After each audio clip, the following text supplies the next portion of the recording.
में काजर जाए गोरिया, माथा में टिकली सजाए गोरिया, गह भर के नैना ले मारे रसूल, रही रही के छाती ले उठत सूल। अबो सवरंगिया गुना फूल, अबो पतरिया गुना फूल, अबो सवरंगिया गुना फूल, अबो पतरिया गुना फूल।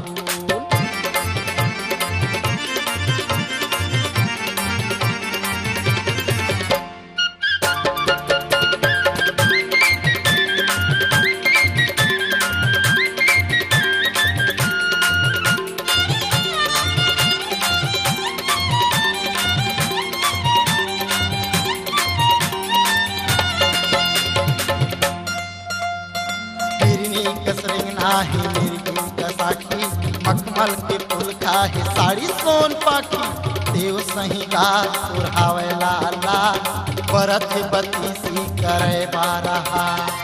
नाक मनतनी अरझाए गोरिया, मोती जड़े जोगनी चमकाए गोरिया, कान मा झूले बाला वो करन झूल, बेनी मा चांदी के चटके बेनी खूब। अबो सवरंगिया गुना फूल, अबो पतरिया गुना फूल, अबो सवरंगिया गुना फूल, अबो पतरिया गुना फूल।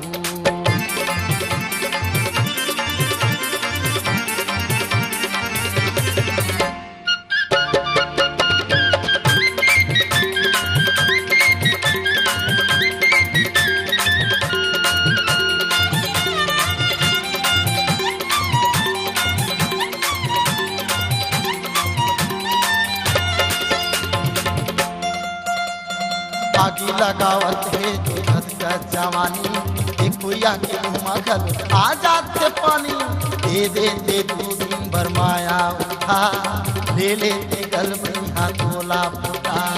तन मन माया गी लगाए गोरिया, नस नस मा मोर ते समाए गोरिया, काबर हंसत हवस फूल फूल, खुद के मैं मर जाऊं फावड़ा के फूल।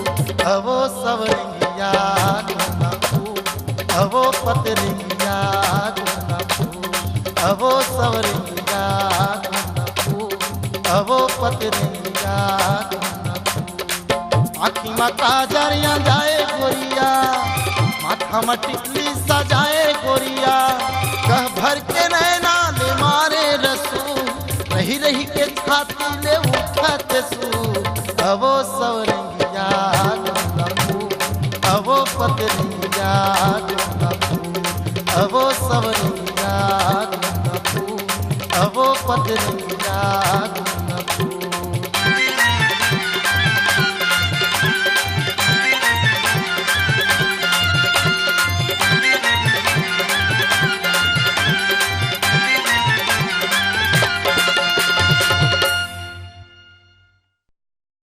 के कैसेट पर आज ही ले आइए छत्तीसगढ़ी सुपरहिट फिल्म बंधना का वीसीडी एवं डीवीडी। बंधना